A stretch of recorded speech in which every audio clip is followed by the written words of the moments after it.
At the stroke of midnight, the trap was sprung. After his August 1st deadline was ignored, President Donald Trump unleashed a new wave of punishing tariffs on Canada, accusing his closest ally of negotiating in bad faith.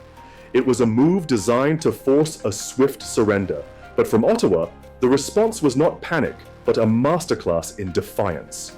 Prime Minister Mark Carney calmly held his ground, signaling that Canada would not be bullied. The president expected a quick victory.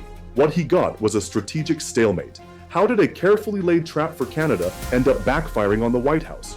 It has long been the most integrated economic relationship in the world, a partnership so deep that the border often felt like a formality. Built on shared geography and decades of mutual trust, the US and Canadian economies became fused into a single productive powerhouse. With trade flows measured in billions per day, the system was designed for efficiency and stability. For businesses on both sides, this predictability was the bedrock upon which they built their supply chains, their investments, and their futures. But this foundation of trust was systematically dismantled by the America First doctrine. The Trump administration reframed the relationship as a zero-sum game, viewing the trade partnership through a lens of suspicion and grievance. The first shockwave came with punishing 25% tariffs, an attempt to use economic force to extract concessions. When Canada, under Prime Minister Mark Carney, responded with its own retaliatory measures and refused to capitulate, the White House set its trap. President Trump issued a hard deadline of August 1st for a new deal, believing that the threat of even greater economic pain would be enough to break Canada's resolve. The stage was set for a high-stakes confrontation, a test of will between presidential power and a neighbor's strategic patience. This was the moment the trap was supposed to snap shut. As the August 1st deadline passed without a deal, President Donald Trump unleashed his promised punishment. He signed an executive order hiking tariffs on Canadian goods outside the USMCA framework from 25% to a punishing 35%. It was a move designed to inflict maximum economic pain and force an immediate surrender. But the order went further, using a stunningly inflammatory pretext to justify the action. The White House publicly linked the tariff hike to Canada's supposed failure to stop the flow of fentanyl, a claim Ottawa immediately debunked, pointing to data showing its market share of the US fentanyl supply was only around 1%. This tactic revealed the true nature of the strategy. It wasn't just about trade, it was about creating a politically charged crisis to force Canada's hand. The entire maneuver was a classic example of brinkmanship. The deadline was artificial, created solely to manufacture a sense of urgency and panic.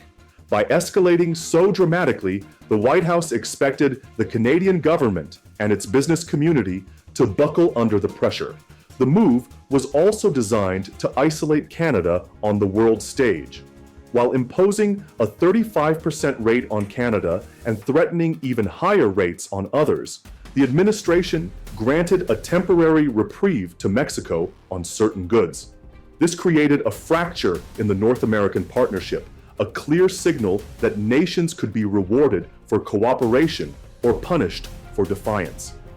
The underlying assumption in Washington was that Canada, with 76% of its exports tied to the US market, simply couldn't afford to resist.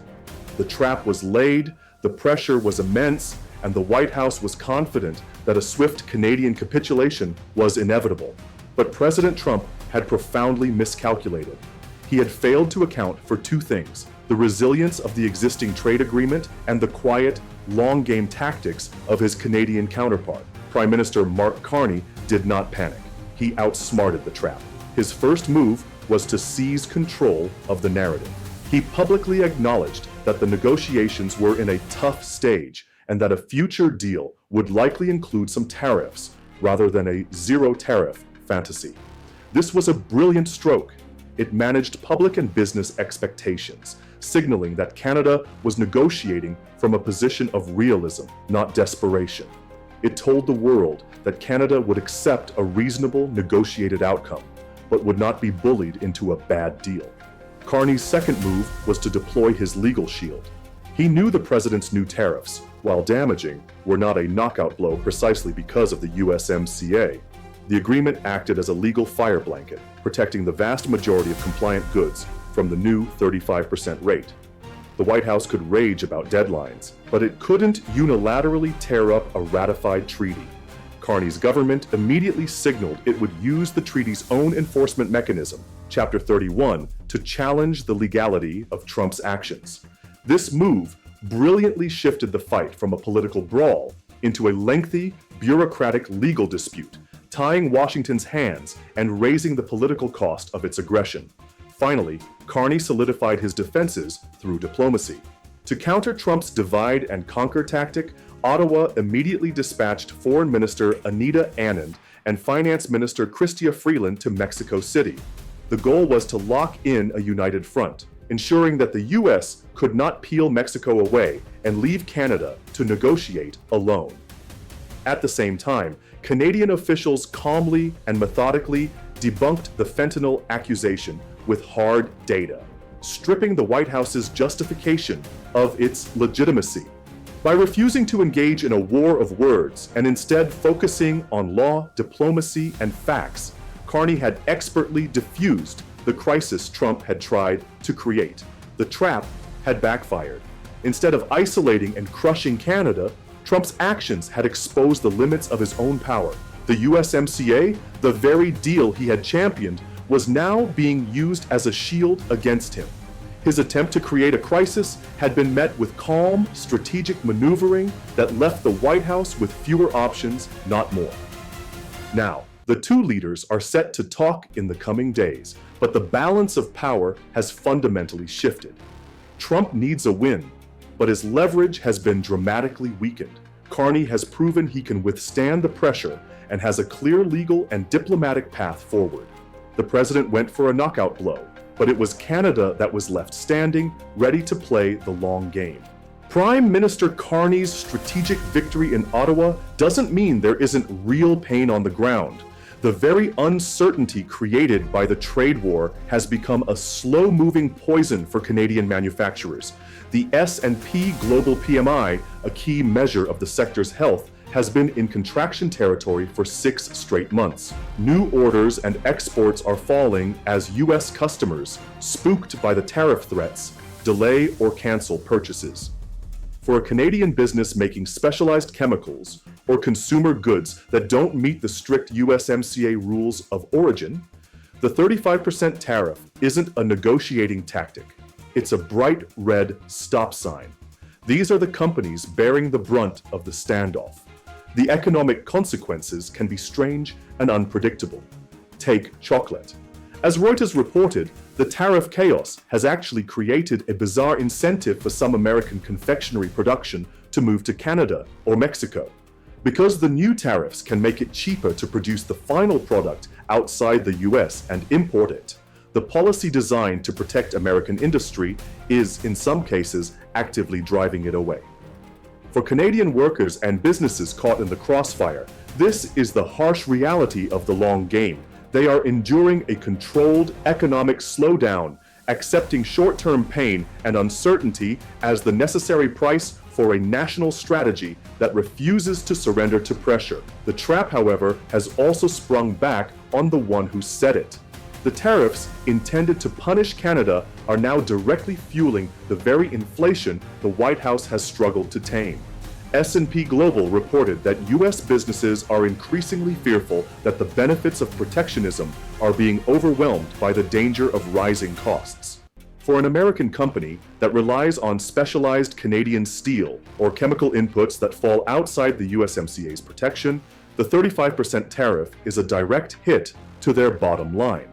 They are forced to either absorb the cost, crushing their profits, or pass it on to American consumers, making everything from cars to construction more expensive. The strategy has created a self-inflicted wound. The White House's attempt to use tariffs as a political weapon is imposing real and measurable costs on its own economy. By attacking a stable and essential supplier, the administration has injected chaos into its own supply chains, pitting its political goals against the economic health of its own industries. The cost of the trap is now showing up on invoices and price tags across America. This rising economic price tag is shrinking the president's room to maneuver, proving that, in a deeply integrated partnership, it's impossible to punish your neighbor without sending the bill to your own address. A trap designed to force a quick surrender has backfired, stunning the White House and revealing the tactical discipline of its closest ally. President Trump's high-stakes deadline was skillfully defused by Prime Minister Carney's long-game strategy, which leveraged the rule of law, diplomatic unity, and a refusal to panic. The result is a stalemate where the US has lost crucial leverage and Canada has demonstrated that it will not be bullied.